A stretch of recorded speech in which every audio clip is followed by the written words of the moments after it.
सहेली।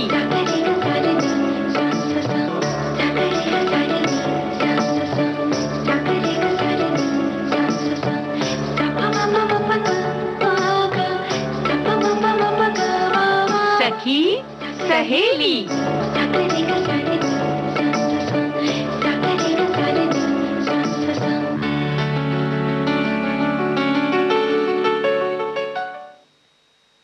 सभी सखियों, सहेलियों और सखाओं को राजुल और बुआ का प्यार भरा नमस्कार। नमस्कार नमस्कार। और ये वाला जो है प्यार भरा साक्षर नमस्कार, अक्षरों के साथ में नमस्कार। और ये जो साक्षर होते हैं हम लोग जब, तो उससे क्या क्या और बढ़िया बढ़िया हो जाता है। सही में ये दिवस आज हम मना रहे हैं। हाँ, है ना।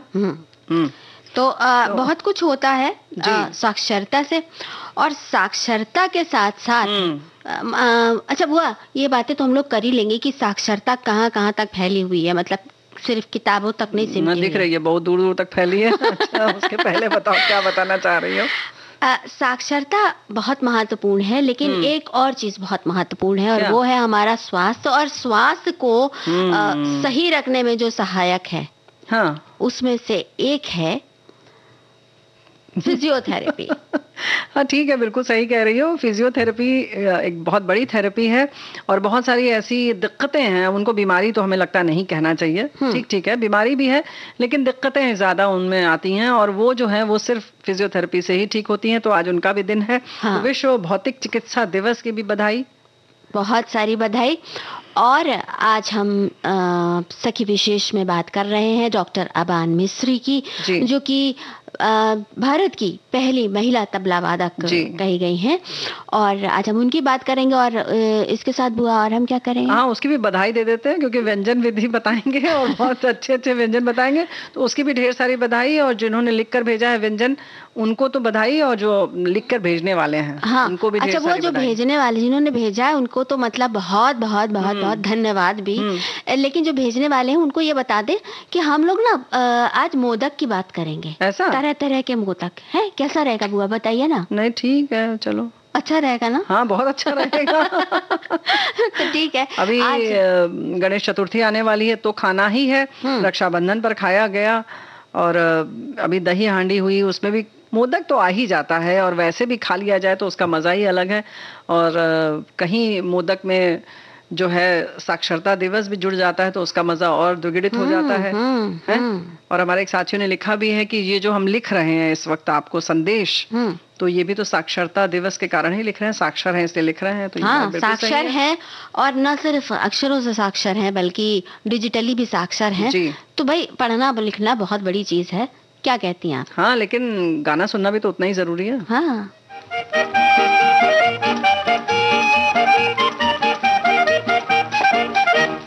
लिख पढ़ पढ़ लिख लिख पढ़ के अच्छा अच्छा राजा बेटा बन।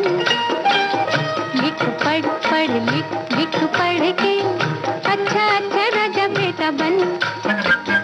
अपने लिए नहीं औरों के लिए है ये तेरा तन मन।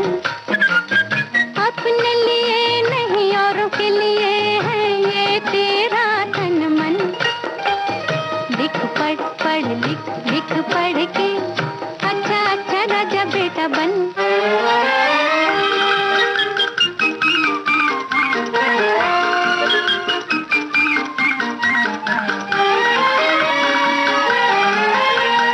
ये तो बताओ 10 और 10 मिल होते हैं कितने। ये तो बताओ 10 और 10 मिल होते हैं कितने। उंगलियां जितनी दो हाथों दो पाँवों की उतने। 10 और 10 मिल 20 हुए 50 और 6 56। लिख पढ़ पढ़ लिख लिख पढ़ के अच्छा अच्छा राजा बेटा बन।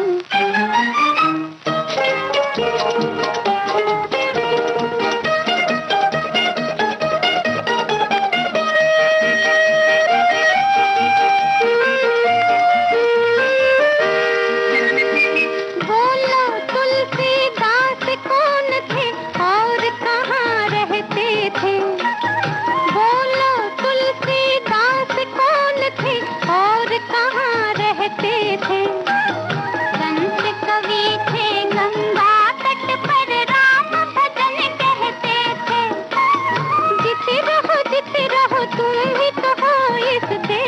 का सच्चा धन।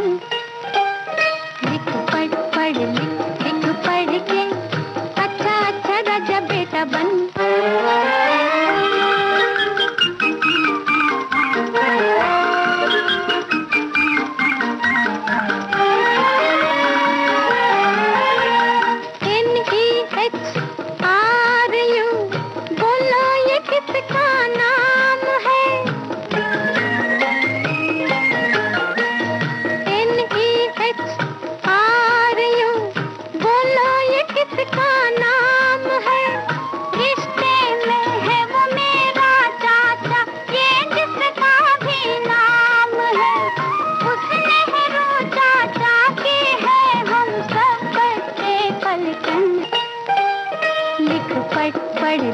लिख पढ़ के अच्छा अच्छा राजा बेटा बन।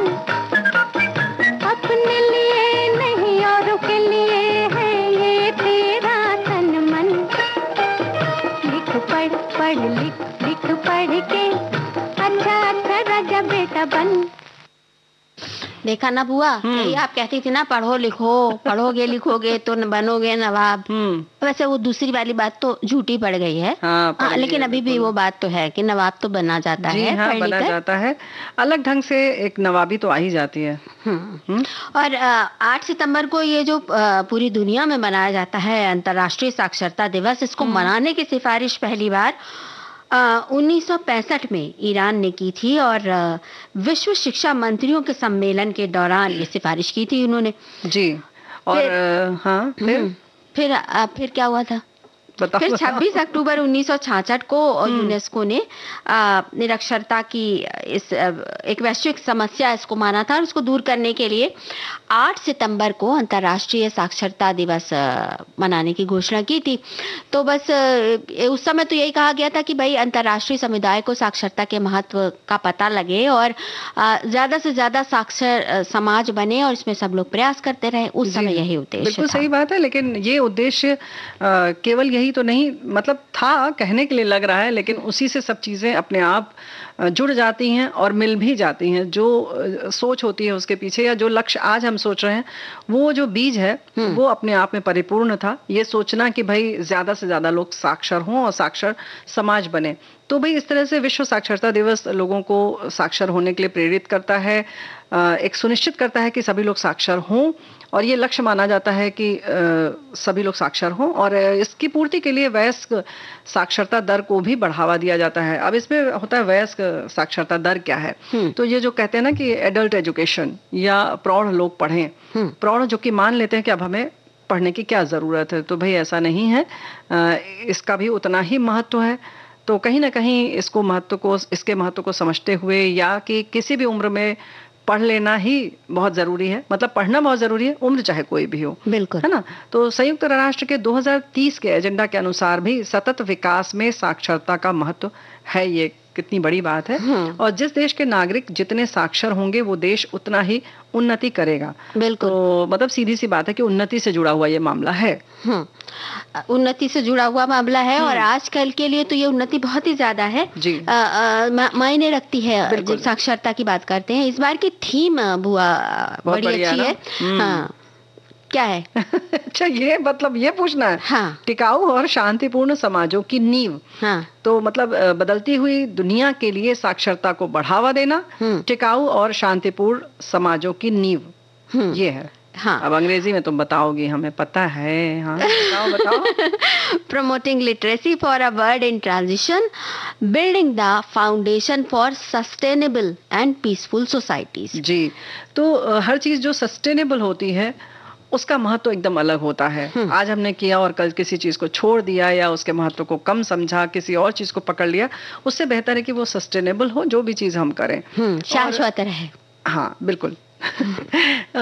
इसमें अब बात आती है कि क्या केवल साक्षर हो जाना ही ठीक है या उसमें और आगे विकसित होना जरूरी है। तो इसमें क्या होता है कि अन्य भाषाओं को सीखना, फिर जैसे अभी हम लोगों ने बात की कि डिजिटल हम रूप से भी साक्षर होना।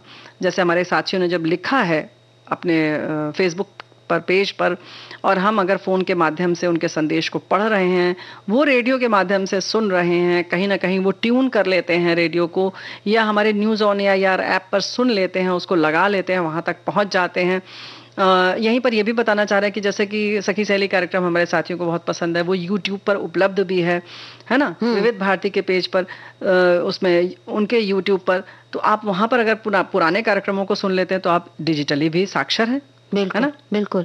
और डिजिटली साक्षरता इसलिए भी महत्वपूर्ण है क्योंकि जैसे जैसे हम हमारे ज्ञान का दायरा बढ़ रहा है, वैसे वैसे दुनिया सिकुड़ती जा रही है। और जब दुनिया सिकुड़ती जा रही है तो दुनिया से बातचीत करने के लिए, व्यवहार करने के लिए हमें उनकी भाषा, उनके विचार जानना जरूरी है। और इसी क्रम में बहुत सारे प्रयास होते हैं। जैसे अंग्रेजी सिखाने के लिए एक संस्था ने कला को माध्यम चुना। उन्होंने क्या किया कि ड्रामा तैयार किया और उस ड्रामे में अलग अलग देशों के लोगों को जिन्हें अंग्रेजी नहीं आती थी उनको पात्र के रूप में लिया और फिर उन्होंने अभिनय किया, बाकायदा सीखा अभिनय, और छोटे छोटे वाक्यों से उन्होंने अंग्रेजी सीखी। तो अंग्रेजी बोलना, अंग्रेजी समझना, ये एक उदाहरण है भाषा को सीखने का। इसी तरह से हम हिंदी में भी प्रयास कर सकते हैं ना। प्रयास कर सकते हैं। तुम, हमें लग रहा है अपने आसपास कुछ नहीं देख पा रही हो क्या? देखो ऐसा है कि हमारी विविध भारती तो प्रयास कर ही रही है। जी, हमारी विविध भारती क्या, हम सब श्रोताओं की विविध भारती है ये, और सब इसे स्वीकार कर चुके हैं। बहुत बड़े बड़े जो हमारे गुणीजन हैं, प्रसिद्ध कलाकार हैं, उन लोगों ने भी इस बात को स्वीकारा है कि कहीं ना कहीं इससे सहयोग मिल रहा है। तो एक मनोरंजन के माध्यम से भी हिंदी के जो विकास की बात होती है या शुद्ध हिंदी के बोलने की बात होती है, डिक्शन की बात होती है, यानी उच्चारण की बात होती है, व्याकरण की बात होती है, उन सब को लेकर एक हमारा प्रयास तो है। और ये आप भी उसको समझते हैं और कहीं ना कहीं लाभान्वित भी हो रहे हैं। तो ये भी एक अच्छा माध्यम है। बिल्कुल है? तो इसी तरह के माध्यम जब आसपास होते हैं तो साक्षरता की दर बढ़ती भी जाती है। जैसे आपने कहा ना बुआ, तो बहुत सारे श्रोता जैसे कहते हैं कि हमारी भाषा में सुधार आया है। वैसे ही अगर आसपास कुछ ऐसे लोग रहें जो कि डिजिटल ज्ञान जिनका उच्च श्रेणी का हो, और ऐसा हो भाई कि भाई विश्वसनीय भी हो, क्योंकि उच्च श्रेणी के हों और आपको बेवकूफ बना जाए, आपका बैंक बैलेंस खाली कर जाए, वो जरा समझने की बात है। तो उच्च श्रेणी के विश्वसनीय ज्ञानवान डिजिटल साथियों का भी साथ रहे। और बीच बीच में हम इसके बारे में आपको वैसे खबरदार भी करते रहते हैं, बताते भी रहते हैं। वैसे भी सोशल मीडिया भी आपको इस तरह के मामले में चौकन्ना करता रहता है। अच्छा, एक बात और है, लोग कहते क्या है राजुल बिटिया, तुमको नहीं लगता कि हमारे श्रोता जिस तरह से संदेश लिखकर भेजते हैं, तो जैसे लगता है कि विविध भारती से उनकी भाषा जो है वो और परिष्कृत होती जा रही है। ये हमारे साथी जरूर इत्तेफाक रखेंगे इस बात से। हाँ, और समय की पाबंदी आती है। हाँ, अभी ब्रेक लेने का समय हो गया है।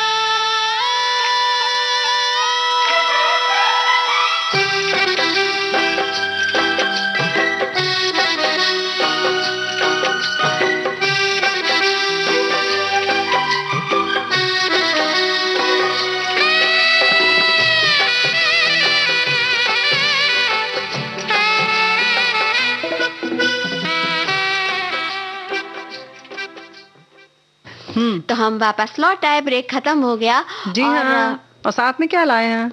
साथ में हम लाए हैं सखी सहेली में आज हम बात कर रहे हैं साक्षरता की, और उसके बाद हम बात करेंगे फिजियोथेरेपी की। और गीत कब सुनाओगे? हम तो सोच रहे थे कि गीत लेकर आई हो। अच्छा, गीत सुना दें? हाँ, लेकिन नहीं, उससे पहले एक बात यह है कि हमारे एक साथी ने लिखा है कि देश के विकास के लिए अधिक से अधिक नागरिकों का साक्षर होना आवश्यक है। साक्षरता उन्नति और विकास का कारक बन सकती है। पढ़ने लिखने में सक्षम व्यक्ति साक्षर है, जिसे क ख ग का ज्ञान, भाषा की मर्यादा, सही व गलत में फर्क समझ में आ जाता है, वो साक्षर है। साक्षरता विकास के साथ ही समाज में सम्मान दिलाता है। लोगों को साक्षरता के महत्व और लाभ के प्रति जागरूक करना और शिक्षा ग्रहण करने के लिए प्रेरित करने के लिए हर साल अंतर्राष्ट्रीय दिवस मनाया जाता है। तो यही सब हमारे साथियों ने लिखा है कि सितंबर में मनाया जाता है। इस मौके पर समाज में शिक्षा का प्रचार प्रसार किया जाता है। भारत में भी साक्षरता का स्तर बढ़ाने के लिए इस दिन को विशेष अभियान के रूप में मनाते हैं। सरकार के लक्ष्य को पूरा करने के लिए सर्व शिक्षा अभियान का संचालन करती है, जिसके जरिए सभी भारतीयों को पढ़ाई की ओर अग्रसर किया जाता है। अच्छा, एक बात और इन्होंने लिखी है कि साक्षरता की तरफ ध्यान दिलाता है। ये दिन साक्षरता कितना जरूरी है। निरक्षरता से जितना नुकसान है वो प्रेमचंद जी की कहानियों और मदर इंडिया जैसी फिल्मों में बहुत अच्छे से दर्शाया गया है। बिल्कुल। तो ये आपने बहुत अच्छी तरफ हमारा इशारा किया है, और एक इशारा हम और भी समझ रहे हैं। क्या? गीत सुनने में। हाँ। टाल रही हो तुम।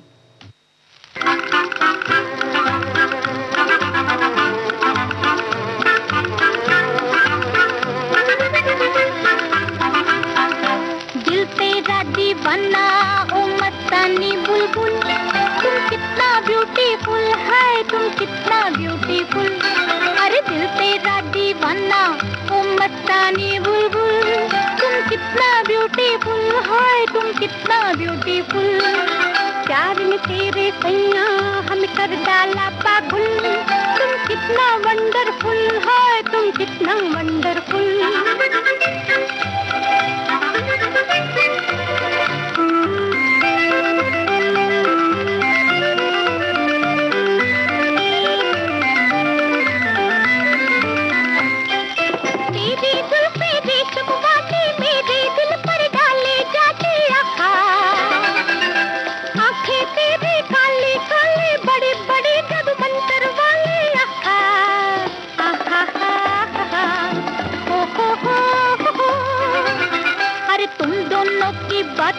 मेरा दिल करती घायल, तुम कितना ब्यूटीफुल है, तुम कितना ब्यूटीफुल।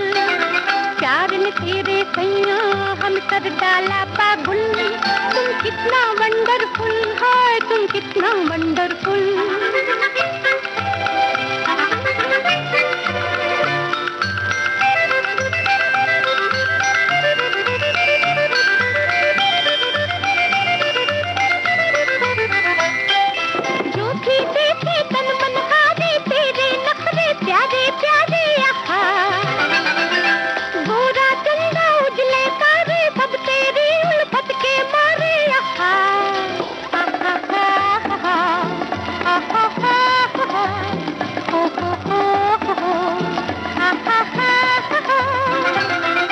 हम भी तुम पर मरता, अरे मेरे शाहुल, तुम कितना ब्यूटीफुल है, तुम कितना ब्यूटीफुल। प्यार ने तेरे सैया हम कर डाला पागल, तुम कितना वंडरफुल है, तुम कितना वंडरफुल।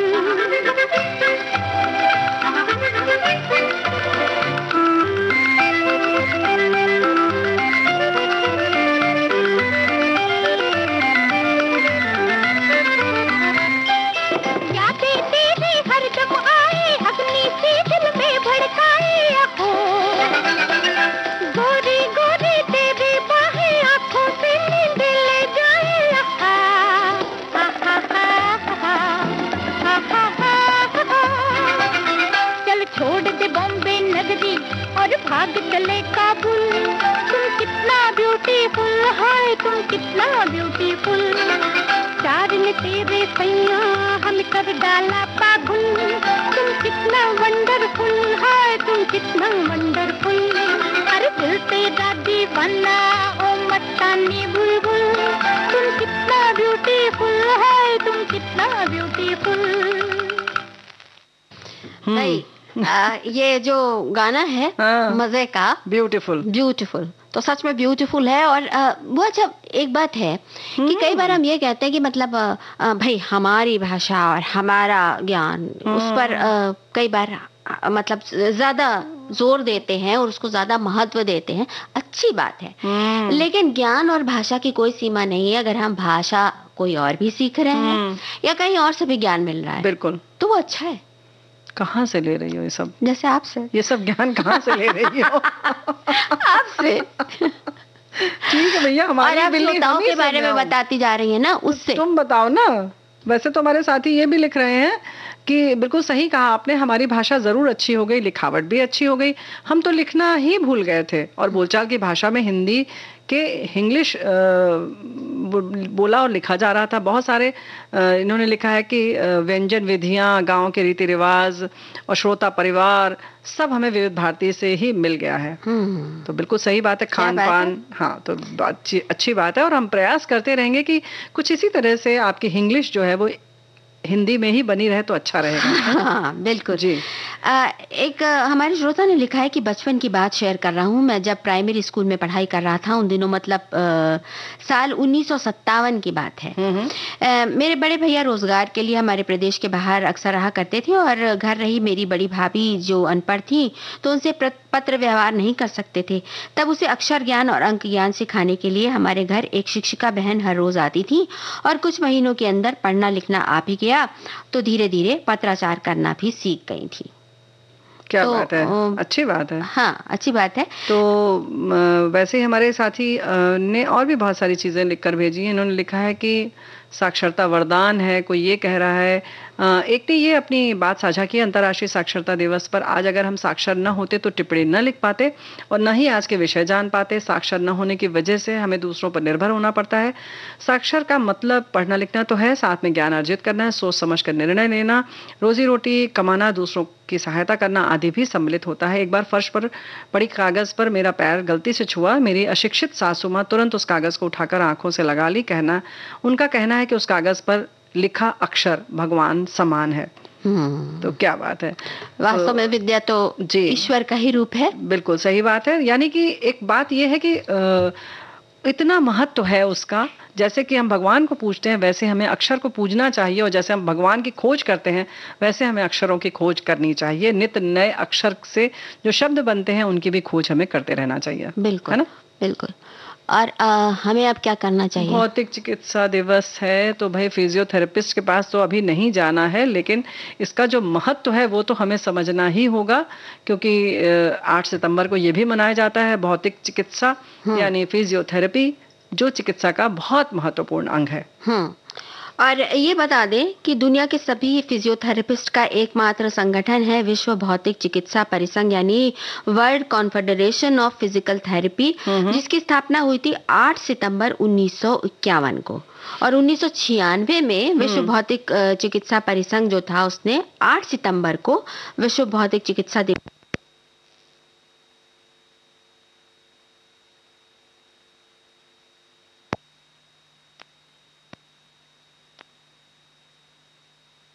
घुटने का दर्द, पीठ का दर्द, मांसपेशियां, फ्रोजन शोल्डर, है ना, जकड़न, संतुलन की समस्या हो जाए तो फिजियोथेरेपी जो है काफी कारगर होती है। बिल्कुल। और कई स्थितियां ऐसी हैं जिसमें फिजिकल थेरेपी का इस्तेमाल काफी बड़े पैमाने पर किया जाता है। जैसे वो कई बार ऐसा होता है ना, प्लास्टर चढ़ जाता है। अरे तो, कई बार मतलब जब हड्डी जब भी टूटती चढ़ता है। हम तो सोचे तुम कहोगे कई बार चढ़ता है तो खाना खाने के बाद चढ़ जाता है, कभी पहले चढ़ जाता है। आगे हम यही कहने जा रहे थे कि कई बार जब प्लास्टर चढ़ता है और अगर उसके साथ फिजियोथेरेपी के लिए जो मरीज है वो उतना ही पाबंद है थेरेपी के सेशंस का या फिजियोथेरेपिस्ट से उपचार लेने का उतना ही पाबंद है तो उसका इलाज जल्दी होता है और हड्डी जल्दी जुड़ जाती है। नहीं होता है। नहीं होता है? नहीं। अच्छा, तुमने कहा जब प्लास्टर चढ़ जाता प्लास्टर जब उतरता है तब फिजियोथेरेपी शुरू होती है। हाँ, उसको ठीक करने के लिए प्लास्टर चढ़ा। कई बार तो राजुल बिटिया ये भी हुआ कि जैसे घुटने में हुआ या हाथ में, तो जब लोगों का प्लास्टर खुलता है ना तो वो रोने लगते हैं लोग। उनको लगता है कि अब हमारी जो ये जैसे हाथ अगर मान लो हमारी ऐसे हमने पेट के पास रखा हुआ है, मुड़ा है, तो ऐसे ही रह जाएगा। बिल्कुल। कभी ज्यादा दिन के लिए चढ़ गया तो वो सीधा ही नहीं होता है। हाँ। तो ऐसे में उनको इस तरह से व्यायाम करना पड़ता है, चिकित्सक के पास जाना पड़ता है, यानी फिजियोथेरेपी करवानी ही पड़ती है। वो रोने लगते हैं, उनको लगता है कि अब तो हम हाथ खोल ही नहीं पाएंगे। हाँ। तो भाई मूवमेंट को ठीक करने के लिए ये जरूरी हो जाता है। मतलब भाई अब कह रहे थे ना वो कि इलाज ज्यादा अच्छी तरह से हो जाता है। हाथ की हड्डी आपकी जुड़ गई लेकिन जुड़ने के बाद आपका हाथ अगर ऐसा टेढ़ा रहा या आपको हाथ हिलाने में दिक्कत हुई तो फिर क्या फायदा हुआ? क्योंकि 1-1.5 महीना वैसे ही रह गया, उसकी आदत पड़ गई। हाँ। लेकिन ऐसा नहीं है कि सिर्फ हड्डी जोड़ना और हाथ सीधा करना, पैर सीधा करने में ही ये कारगर है, बल्कि और भी हृदय रोग जैसे या डायबिटीज है, इन मरीजों को भी राहत इससे मिलती है। चोट लग जाने पर, घाव लगने पर जल्दी रिकवरी में भी फिजियोथेरेपी सहायक होती है। पीठ की जो हड्डी होती है, रीढ़ की हड्डी का जो दर्द है, उन सब में तो बहुत ज्यादा सहायक होती है। और ये गर्दन जकड़ी रहती है। हाँ, गर्दन में भी बहुत ज्यादा मददगार होती है। इसके अलावा ये जो नसें दब जाती हैं कई बार, हाँ। नसों का जो एक ये हो जाता है, रप्चर हो जाता है, या कई बार ऐसा होता है कि खिंचाव से वो पता नहीं कैसे दब जाती हैं। सही बात है। तो उसमें भी फिजियोथेरेपी से काफी मदद मिलती है। मांसपेशियां जो हमारी कमजोर हो जाती हैं उनको भी सहारा दिया जाता है, उनके व्यायाम करवाया जाता है फिजियोथेरेपी में जाकर। फिजियोथेरेपी में ही कुछ जैसे जो व्यायाम तो होता ही है, सेक होती है अलग अलग तरीके की, तो इसमें भी कई तरीके से करते हैं। मोम से सेक करते हैं, कुछ थर्मल जैसा करते हैं। हाँ। व्यायाम करवाते हैं, ट्रैक्शन लगाते हैं पैरों में, कमर के लिए, गर्दन के लिए। तो कुल मिलाकर मतलब आपको चुस्त दुरुस्त रखते हैं, और जो जैसे हम लोग मतलब पैदा हुए तो ठीक ठाक, मतलब वैसे ही फिर से हो जाए, इसलिए भी करते हैं ना। हाँ, बिल्कुल। तो भाई फिजियोथेरेपी कारगर है। हाँ, बहुत कारगर है। और इसी की अहम भूमिका समझाने के लिए दिवस मनाया जाता है, क्योंकि कई बार ऐसा होता है ना कि हम ये सोच लेते हैं, बहुत सारे लोगों को हमने ये कहते सुना है कि वो हम कर लेंगे, हम एक बार देख लेंगे, उसके बाद हम कर लेंगे, हमें नहीं रोज रोज जाना है वहाँ फिजियोथेरेपिस्ट के पास। पैसा बहुत लगेगा, हर सिटिंग का बड़ा पैसा लगता है। हाँ, लेकिन वो पाता नहीं है, हो नहीं पाता। और कम से कम शुरुआत के जो कुछ दिन होते हैं उनमें अगर आप कर लेंगे तो आपको काफी कुछ समझ में भी आएगा, क्योंकि कई बार हो सकता है आप गलत कर रहे हो। नहीं, देखो शुरुआत के दिन में होता नहीं है। फिर वही हम फिर यही बात कर रहे हैं, ऐसा बिल्कुल नहीं हो पाता, आप नहीं कर पाएंगे। अगर आपको हो गया है तो आप करवाइए। अगर 1 महीने कह रहे हैं तो आप बल्कि 15 दिन ज्यादा करवा लीजिए, क्योंकि अक्सर क्या जैसे फ्रोजन शोल्डर जैसी छोटी सी चीज है, उसमें कह तो देते हैं कि दीवार पर आप अपना हाथ ऐसे लगा लीजिए और ऐसे उंगली ऐसे लगी जैसे सीढ़ी चढ़ रहे हैं। लगता है अच्छा बड़ा आसान तो है, हम कर लेंगे। हो नहीं पाता है, बिल्कुल भी नहीं हो पाता है। अगर कहा है तो जाएं, क्योंकि अनुशासन बहुत ज़रूरी है। वहाँ पर थोड़ा सा पैसा लेते हैं लेकिन करवा देते हैं। ऐसे ही हमारे साथी ये भी लिख रहे हैं कि जो हमारी देखो क्या है ना कि हमारा जो तरीका है रहने सहने का वो बहुत बदल चुका है। आटा गूंथते नहीं है, चक्की चलाते नहीं है, सब वही सब चलवाते हैं वहाँ पर। हैंडपंप कुएं से पानी खींचते नहीं है, वही सब वहाँ करवाया जाता है। बिल्कुल। या तो फिर गांव जाओ, चलो।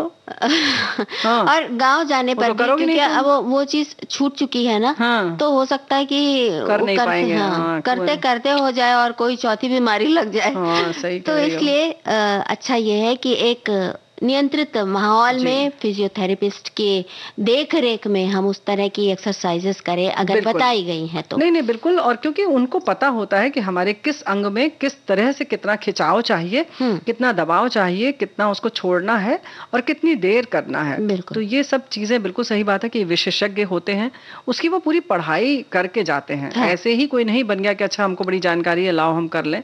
तो ऐसा ना सोचें उस सब चीजों को, और चिकित्सक कहते हैं तो जरूर करें उसको। बिल्कुल। और एक ब्रेक ले लें। हाँ बुआ, ब्रेक का समय हो रहा है। ये हमारे चिकित्सक कह रहे हैं, राजुल बिटिया जो है हमारी चिकित्सक है, इस समय बता रही है कि अंतराल का समय हो गया है, अंतराल ले लो। तो भाई हम तो ले लेंगे। और हेड चिकित्सक ने क्योंकि अनुमति दे दी है तो इसलिए हम अंतराल लेने में बिल्कुल देर नहीं करेंगे जी।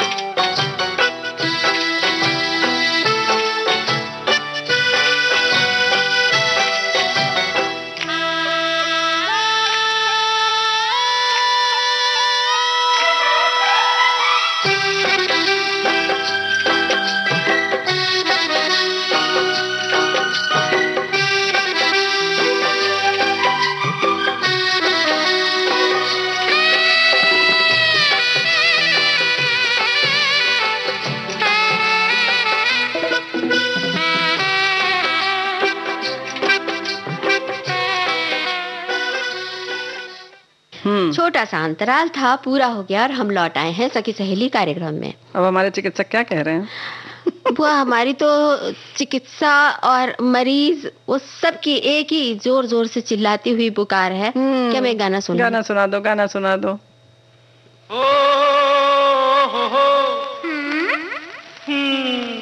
सांझ ढली दिल की लगी थक चली पुकार के, आ जाया भी जा। क्या तो तुझे पहले से मैं बैठी हूँ दिल हार के, जा जा जा जा जा तू जा। सांझ ढली दिल की लगी थक चली पुकार के आजा आजा आ भी जा।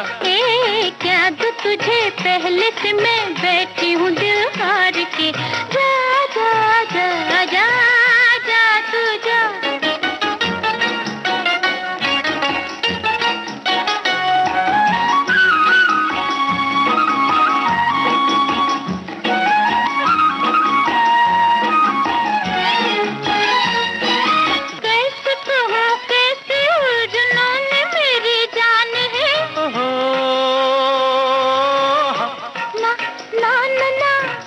को ना समझ गए ये प्यार की जुबान है।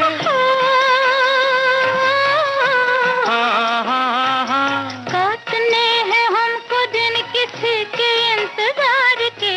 जा जा जा जा जा तू जा। सांझ ढली दिल की लगी थक चली पुकार के आजा आजा आ भी जा। क्या तो तुझे पहले से मैं बैठी हूँ दिल हार के। जा जा जा जा जा तू जा। आजा आजा आजा आजा। जा जा जा जा जा जा जा जा जा। सुन तो ले के मेरे दिल का तुझसे क्या सवाल है।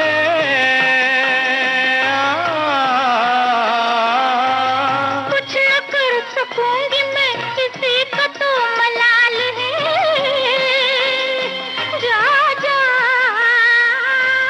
दिल न तोड़ चाहे बोल दो ही बोल प्यार के आजा आजा आ भी जा। क्या दूं तुझे पहले से मैं बैठी हूँ दिल हार के। जा जा जा जा जा तू जा। सांझ ढली दिल की लगी थक चली पुकार के आजा आजा आ भी जा। जा जा जा जा जा तू जा। आजा आजा जा तू जा। कितना मजेदार। सारी बीमारी ठीक हो गई। हाँ, सारी बीमारी हवा हो गई, क्योंकि म्यूजिक भी एक थेरेपी है, संगीत भी एक थेरेपी है। संगीत भी एक थेरेपी है, और संगीत जब थेरेपी होती है तो जाहिर है कि फिर जो कलाकार हैं उसके, गायक हों वादक हों, उन सब की बड़ी महत्वपूर्ण भूमिका है। और उन सब के योगदान को हम याद करते हैं। और जाहिर है कि जब उनके योगदान की बात आती है तो सखी विशेष में हम कुछ ऐसे ही अपने कलाकारों को लेकर आते हैं, है ना। तो आज ऐसे ही एक कलाकार जिन्हें भारत की पहली महिला तबला वादक कहा गया, उन्होंने तबला और पखावज में डॉक्टरेट हासिल की। उनका नाम है डॉक्टर अबान मिस्त्री।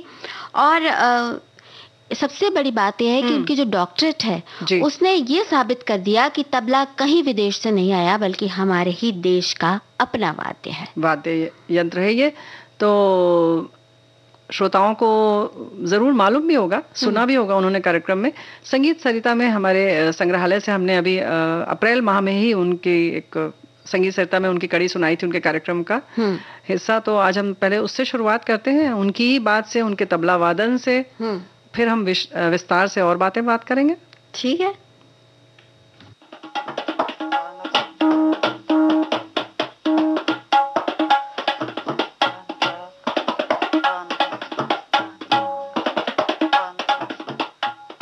संगीत सरिता के श्रोताओं को आज हम एक ऐसे महिला कलाकार से परिचय कराएंगे जिन्होंने तबला पखावज विषय पर डॉक्टरेट पाई है। ये हैं डॉक्टर श्रीमती आबान मिस्त्री। इन्होंने ये साबित कर दिया है कि तबला सिर्फ पुरुष ही नहीं बजा सकते हैं, बल्कि स्त्रियां भी उनसे कम नहीं हैं। नमस्कार आबान जी। नमस्कार आबान जी, पहले ये बताएं कि आपने तबला पखावज के विषय में कुछ रिसर्च किया है और उस विषय में आपको डॉक्टरेट भी मिली है, कुछ इसके बारे में बताएंगे? मैंने तबला और पखवाज के घरानों के विषय पर अभ्यास किया है और कुछ रिसर्च किया है, और तबले के उद्भव और पखावज के उद्भव, मृदंग के उद्भव और विकास पर भी काफी सोचा है, विचार किया है, पढ़ा है और ढूंढा है। अच्छा। तबले के उद्भव के विषय में काफी मतभेद उस्तादों में और विद्वानों में देखा जाता है। काफी मतभेद है, आज भी लोगों में मतैक्य नहीं देखा जाता। और तब कोई कहता है तबला अरबस्तान से आया, कोई कहता है फारस से आया, कोई कहता है कि ये हमारा अपना वाद्य नहीं है, कोई कहता है कि कुछ आमिर खुसरो ने इसे इजाद किया। लेकिन ये सब बातें मुझे जो कुछ ढूंढने पर, पता चलने पर मालूम हुआ है कि सारी बातें गलत है। अच्छा। तबला हमारा अपना साज है। मतलब हमारे यहाँ तबला हाँ जी पहले से ही था। सिर्फ इतना था कि अभिजात संगीत में तबले की आवश्यकता न होने के कारण वो हमारे अभिजात संगीत में उसका प्रवेश नहीं हुआ था। 550 साल पहले करीब ख्याल गायकी के प्रवेश के साथ जब एक ऐसे वाद्य की आवश्यकता महसूस हुई, ताल वाद्य की, जो कि ख्याल, ठुमरी, दादरा जैसी मुलायम गायकियों का संगत कर सके। मतलब है कि जब वो सदारंग के पहले, अच्छा, 2 सदी पहले ख्याल का तो ये हो चुका था। 15वीं शती से ही ख्याल का प्रारंभ हो चुका था। लेकिन सदारंग के समय में, माने 1700, ये जो समय रहता है 1719 से 1748 तक का मोहम्मद शाह रंगीले का समय है, जिसके दरबार में सदारंग थे। अच्छा। और सदारंग के समय में तबले का, क्योंकि ख्याल गायकी का विकास हुआ, इसलिए तबले का भी विकास हुआ। तो भाई देखिए, तबले का विकास के बारे में इन्होंने बाकायदा जाना, पढ़ा, शोध किया। और ये शोध बुआ इन्होंने किया था महाराष्ट्र में जो गुफाएं हैं, भाजा की गुफाएं, वहां पर जाकर इन्होंने एक भित्ति चित्र देखा था जिसमें कि एक स्त्री जो है वो दरबार में तबले जैसा एक वाद्य बजा रही है। तो उसको देख के इन्होंने मतलब ये साफ हो गया कि हालांकि उसमें जो डोरियां लगी रहती हैं या ऊपर जो काला होता है वो सब नहीं दिख रहा था, लेकिन एक तो वो भित्ति चित्र था और दूसरी बात ये कि हो सकता है कि उतना परिष्कृत रूप ना हो, जैसे कि और बहुत सारे वाद्य होते हैं ना, धीरे धीरे धीरे करके उन्हें जुड़ता जाता है, जुड़ते जाते हैं कुछ चीजें, तार वगैरह, जैसे तार की बात करें तो तार, उसमें पर्दे और चीजें बढ़ती जाती हैं, उनको थोड़ा थोड़ा अपने हिसाब से, आवाज के हिसाब से उनको थोड़ा थोड़ा बदला जाता है। तो बदलाव आता रहता है। इनका भी कह सकते हैं ना, एक तरीके से विकास होता जाता है और नए वाद्य यंत्रों का भी जन्म होता है। तो इन्होंने देखा, उस पर शोध किया। अब हम अगर इनकी बात करें कि इनका कैसे जन्म हुआ, कब हुआ, मतलब कैसे तो नहीं, कब जन्म हुआ, तो डॉक्टर अबान मिस्त्री का जन्म 6 मई 1940 को मुंबई में हुआ था। उनके लिए संगीत का मतलब था जीवन की श्वास। वो फिर सिर्फ 4 साल की थी जब परिवार में उनकी संगीत गायन की शिक्षा शुरू हुई। बाद में उन्होंने पंडित लक्ष्मण राव जी बोडस से गायन को विधिवत शिक्षा ली, सीखा और पंडित KKS जीजीनाथ जी से सितार सीखा। साथ ही वो कथक की तालीम भी हासिल कर रही थी। और इस बीच पेट का उनके ऑपरेशन हुआ किसी वजह से, तो उन्हें कथक छोड़ना पड़ा। तब उनके गुरु पंडित KK जीजीनाथ ने ये प्रेरणा दी उन्हें और तबला वादन की तरफ उनका रुझान हुआ। और उस्ताद आमिर हुसैन खां साहब ने भी उनकी प्रतिभा से प्रभावित होकर उन्हें तबला सिखाया।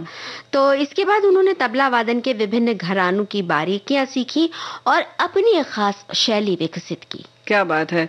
अब भारत में जहाँ महिलाओं में शायद ही कोई ड्रम बजाता रहा हो, तो ऐसे में तबले को अपनाना, उसमें उपलब्धि हासिल करना अपने आप में एक बहुत बड़ी बात है।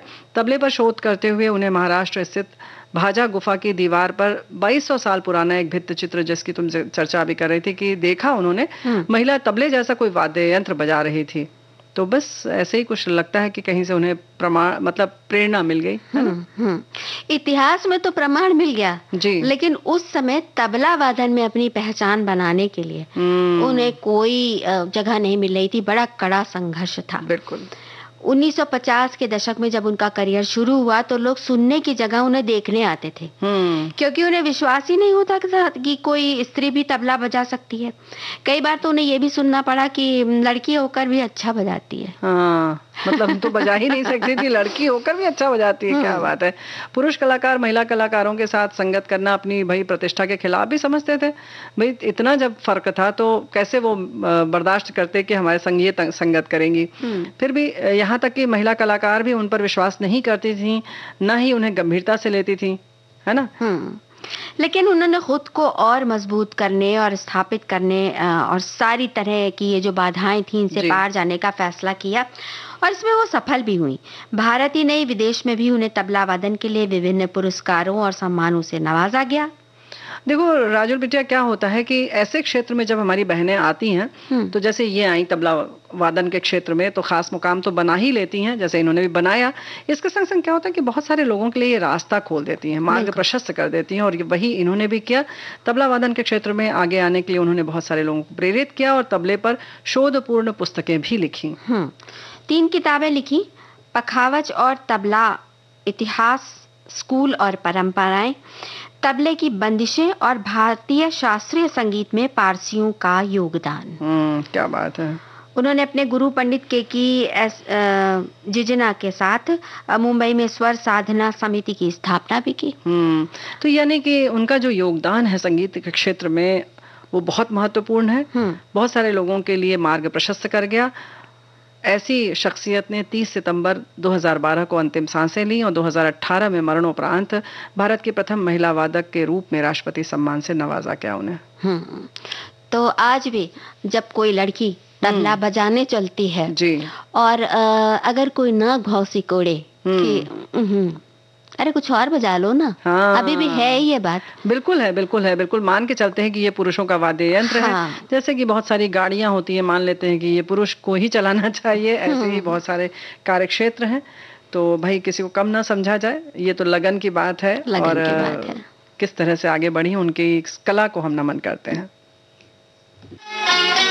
सजना है मुझे सजना के लिए, सजना है मुझे सजना के लिए, जरा उलझी लटे सवार दूं, हर अंग का रंग निखार दूं कि सजना है मुझे सजना के लिए, सजना है मुझे सजना के लिए।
जी।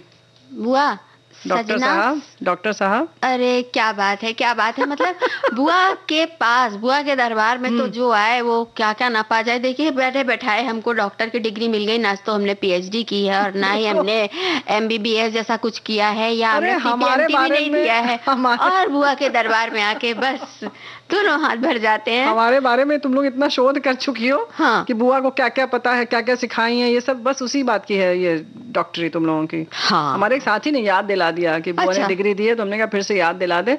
लेकिन अब बताएंगी हमारी डॉक्टर बहिनी की ये क्या मोदक बताओगी कि हमारे बहुत सारे साथियों ने भी भेजा है भाई, बड़ी प्यारी प्यारी चीजें। तो ठीक है, साथियों वाली बात कर लेते हैं। हाँ नहीं, पहले मोदक भी बता सकते हैं, लेकिन ये बता देते हैं कि मिलेट आटे से बनी हुई रोटी बच जाने पर थोड़ी सूखी और भुरभुरी हो जाती है। हम नहीं बता रहे, हमारे साथी ने लिखकर भेजा है। फिर उसे कोई खाना नहीं चाहता है, अगर 2-4 रोटियां बच गई हैं तो आप उसे हाथों से मसल कर इसे ग्राइंड कर लें। 2 उबले आलू, बारीक कटा हुआ प्याज, हरी मिर्च या थोड़ा सा तीखा वाला चटनी जिसको ठेचा भी कहते हैं ना, और नमक, अजवाइन, कलौंजी मिला, कलौंजी जिसको कि मंगरेला भी कहते हैं, मिलाकर इसका कटलेट का शेप दे दे। मतलब उसको मिला लें अच्छे तरीके से। वाह वाह। अच्छा, आलू में से ही हो जाएगा, पानी नहीं डालना पड़ेगा? हाँ ठीक है, आलू डालेंगे तो हो जाएगा। फिर नॉन स्टिक तवे पर थोड़ा तेल लगाकर आप इसे सेक लें। कुरकुरी स्वादिष्ट मिलेट्स आटे का कटलेट खाने के लिए तैयार है। आप इसे फ्राई भी कर सकती हैं। डीप फ्राई करने के लिए बेसन या चावल के पतले घोल में डिप करके सूखी सूजी में लपेट लें। तो भाई ऐसे ही है, घर की रोटियां बची हुई, हमारे साथी ने लिख दिया कि घंटे सुखा लें, फिर कम तेल में सुखा लें या माइक्रोवेव में 1-2 मिनट गर्म कर लें। गर्म तेल में सुनहरा होने तक तल लें। नाश्ते में चाय के साथ खाइए, बारीक सलाद में चूरा करके डाल लीजिए। ऐसे ही लिखा, सलाद ऊपर से रखकर खा लीजिए, बढ़िया उपयोग है। और चूरा करके पोहे जैसे छौंक कर भी खा सकते हैं आप। एक सीधा सा उपाय बताएं? हाँ बताओ। अगर रोटियां बच जाए तो उनके छोटे छोटे टुकड़े कर लीजिए, किसी बोल में, भगोने में, जो भी चीज उपलब्ध है उसमें डालिए, और अपने हाथ में 1 चम्मच घी अच्छे से लगाइए हथेलियों में, और उनसे उन टुकड़ों को ऐसे ऐसे ऐसे करके पकड़िए, मसलिए उन टुकड़ों को। ऐसा मसलिए कि मतलब बिल्कुल दबाना नहीं है, अच्छे से मसलते जाइए। और उसके बाद फिर कढ़ाई में तेल डालिए, थोड़ी सी राई डालिए और करी पत्ता डालिए, और डालने के बाद आपने वो जो टुकड़े हैं उनको डाल दीजिए। उनको थोड़ा सा चलाइए, और चलाने के बीच में ही आप उसमें थोड़ा सा नमक और हल्दी पाउडर डाल दीजिए।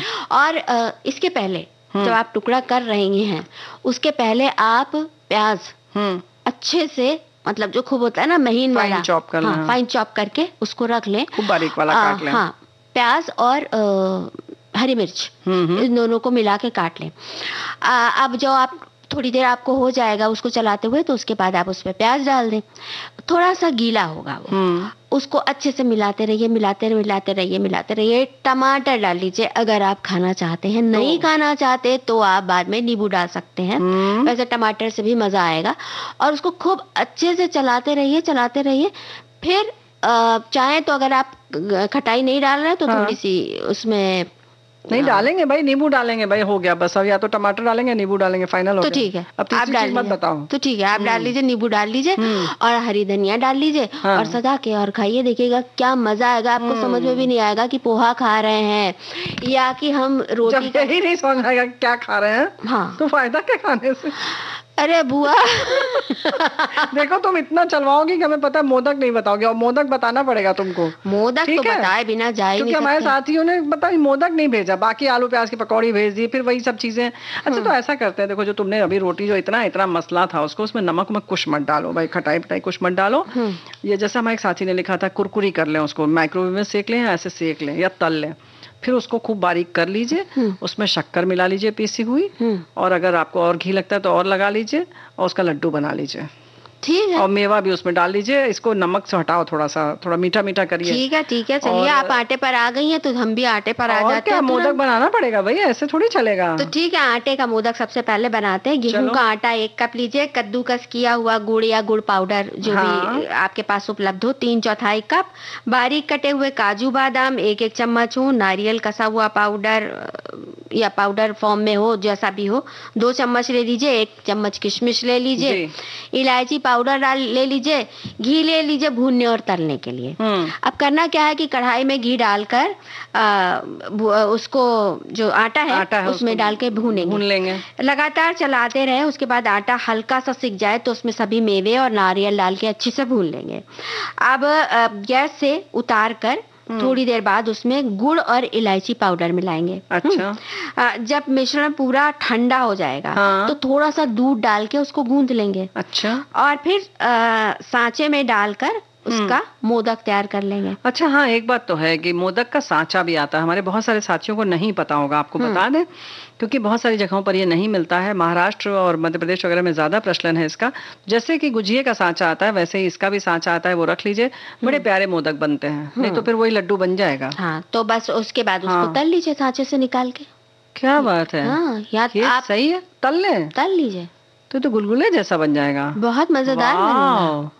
तो अच्छा सा ऐसा है कि एक और हम बताएंगे, लेकिन उसके पहले गीत सुनवाओगी तब। बुआ, गीत तो हम सुनवा देंगे, लेकिन फिर आप मोदक नहीं बता पाएंगे, क्योंकि हमें तो जल्दी छुट्टी लेनी पड़ती है। हमको गाना चाहिए। ठीक है।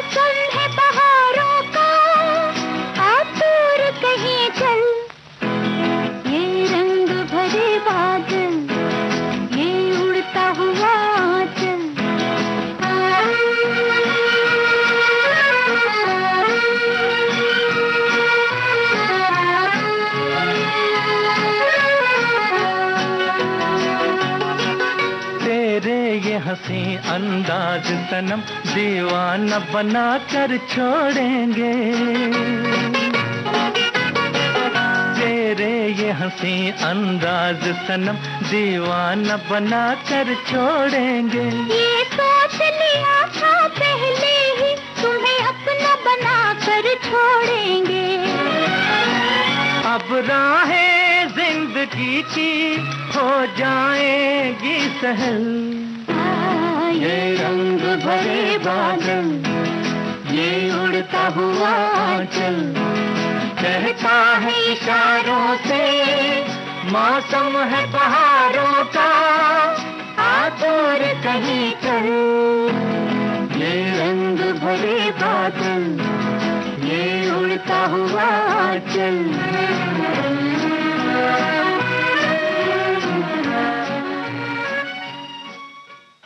रंग भरे बादलों से, उड़ते हुए आंचलों से, मोदकों से सजा हुआ ये कार्यक्रम कैसा लगा आपको जरूर बताइएगा। लेकिन हम अब विदा लेते हैं क्योंकि समय हो रहा है, तो दीजिए राजुल और बुआ को इजाजत, स्वीकार कीजिए हमारा नमस्कार।